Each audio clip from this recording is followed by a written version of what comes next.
একটা চমৎকার উক্তি আছে, nothing will be changed unless you changed. এটার মানে হচ্ছে আপনি যদি নিজেকে পরিবর্তন না করেন তাহলে কিছুই পরিবর্তন হবে না। চলুন একটা উদাহরণ দিয়ে বোঝার চেষ্টা করি। ধরুন আপনি অনেক দুর্বল স্টুডেন্ট, তাহলে দেখবেন আপনাকে কেউ পছন্দ করবে না, আপনার শিক্ষক, আপনার অভিভাবক কেউ আপনাকে পছন্দ করবে না।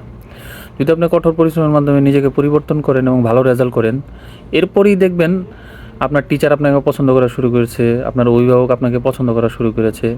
তার মানে আপনি নিজেকে পরিবর্তন করার সাথে সাথে আপনার আশেপাশের পরিবেশ, পরিস্থিতি সব কিছুই পরিবর্তন হওয়া শুরু করেছে।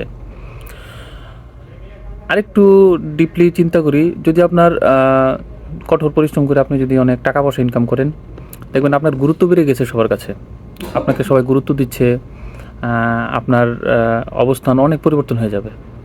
তার মানে নিজেকে পরিবর্তন করার পাশাপাশি সাথে সাথে আপনি আপনার আশেপাশের পরিবেশ, পরিস্থিতি সব কিছু পরিবর্তন করতে পারবেন। তাই নিজেকে পরিবর্তন করুন।